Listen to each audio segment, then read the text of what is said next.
Shalom, you are watching Rabbi Rock. My name is Tibi and I'm sitting here for Rabbi Shaul Praver. Welcome. Thank you very much, Tibi. It's great to be here. Wonderful. Tell me, I don't know anything about Shlock Rock. What do you want to tell me about? What is All right, well, What's Shlock? Shlock Rock is a band that I started back in 1986. We've got 27 CDs out, and we tour the Jewish world and all over the world, telling people to be good, be cool, be Jewish. Jewish pride, Jewish identity, Jewish awareness. It's the greatest Jewish rock and roll ever in the history of Jewish rock and roll. So what's Shlock? So Shlock means second hand. And what we do, or at least part of the music of what we do, is we take popular songs, change the words to give them Jewish meaning, Jewish ideas. So you could call us like Weird Al Yankovic goes Jewish, for instance. And what we do is we parody songs, and we have our own original music, both in English and in Hebrew. Yeah, I was about to ask you sing in English or Hebrew. We sing in both. Mostly in English, though, because the crowd that we play to mostly speak English. Their Hebrew is less, they have a less understanding of Hebrew. But we've got music for everybody. Rock and roll, rap, reggae, all of it. You're going to sing for us a little bit, Well, right? a little bit later we'll do some rapping for you. Maybe we could do some rapping now. Would you like to hear some rap? Let's before we get there. All right. What made you start this group? Well, God was the one involved, because you see, it all started back in 1982 or so, and I started playing music professionally, and I was the house band for NCSY, which is a Jewish youth organization. And I would watch as the rabbis got up and they would sing songs to keep the kids interested in Shabbat. And I started writing my own songs. So in 1986, I wrote my own music, went into a studio, and recorded an album called Learning is Good. Shlock Rock, Learning is Good. I came up with the name Shlock Rock, said, you know what, we're having a good time, Jewish rock and roll, let's see what happens. So I went into the studio, recorded the album, and I started getting letters. I got a letter from a lady that said, Dear Lenny, my brother that hates everything about Judaism is listening to your tape around the clock. Keep up the good work. And it was at that point that I said, oh, so then maybe there's a purpose to this, because I really didn't plan this to be a living, a career. I didn't plan it to be anything.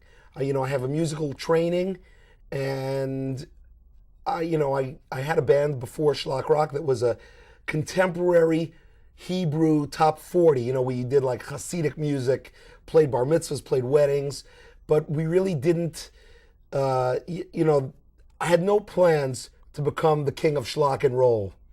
And all of a sudden I started getting letters to the effect that your music is affecting us in a positive Jewish way. And I immediately wrote another album. And in 1987, Purim Torah came out.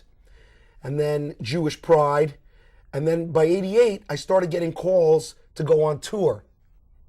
And a lady calls me up and says, we'd like you in concert. I put together the boys, all guys that I had been working with through NCSY and Gypsy, which is another organization, Jewish Public School Youth, where I'd go into the public schools, and they have Hebrew clubs in the public schools, and I would teach them, Jewish music to make them feel good about Judaism, because that's the most important thing about Judaism is to make people feel good.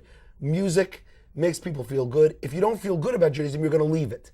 And that's what I started doing.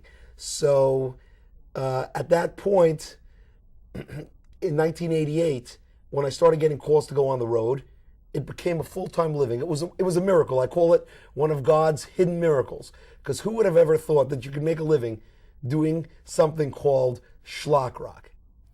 And that was how we got started. And now we've been around for 21 years, and we've been to South Africa, Australia, England, Canada, 35 states in the U.S.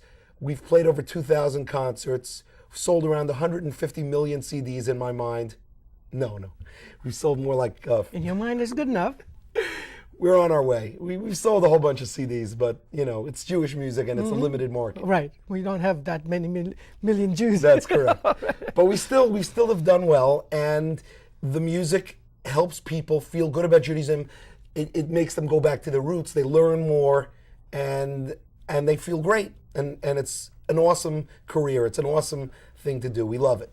You said going back to the roots. It seems like you went back to the roots. You went back to Israel. You made an aliyah. That's right. In 1996, I moved to Israel with my family. I have 4 daughters, Bli Ayin Hara, and we live in Beit Shemesh, which is a very fast-growing city. There were 80,000 people living in Beit Shemesh. It's 30 minutes from Jerusalem, 45 minutes from Tel Aviv. And I travel now, since 96, I tour 3 to 4 months a year, doing 7 to 9 trips worldwide. Is your band in Israel too?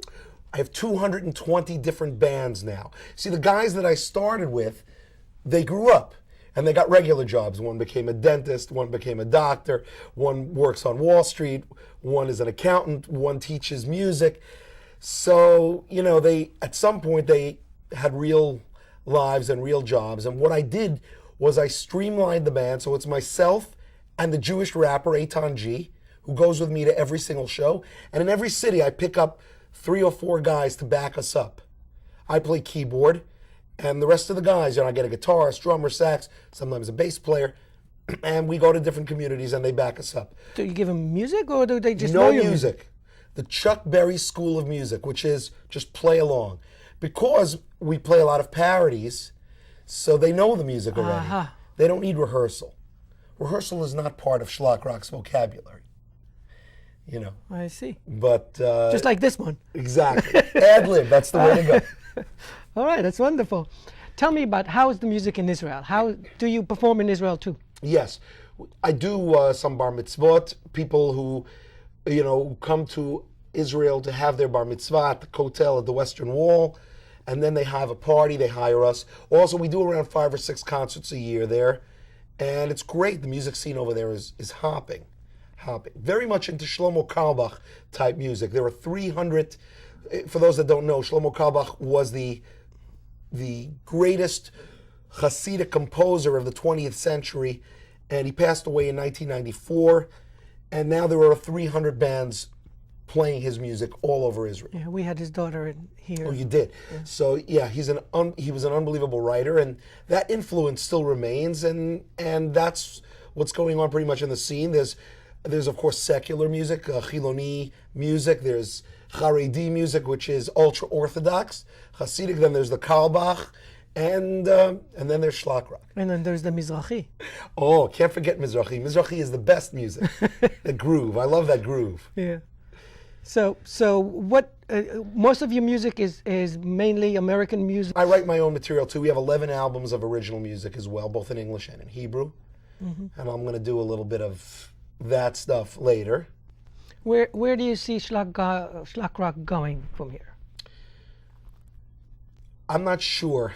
I kind of let God direct me. I'll tell you what I'd like to do. I'd like to do a movie, the Shlock Rock movie. I'd like to do 4 DVDs for kids, some for kids, variety show for adults. I'd like to take the Shlock Rock idea and move it to film, because we love TV here. We love, So why don't we talk about that after the show? It's a great idea. But, and then, of course, I'll continue doing the Shlock Rock stuff, both in English and in Hebrew, and let's see what happens from there. If somebody wants to look for your music, would they find it anywhere in the stores? Yeah, they find it in all the Judaica shops, all the Jewish bookstores, the synagogue gift shops, and of course online, www.shlockrock.com. They could find out more information about us, about the band, about what we do, where we've been. There's a calendar that says where we're touring, so when we come to their area, they can come. They can bring a group. It's the greatest Jewish rock and roll experience around. How about your kids? Do they sing? They're big musicians, all my kids. Well, I have a 14-year-old daughter that plays piano. That's Ayelet. Tamar, who's 12, plays flute. Abigail is about to turn 4, and she sings.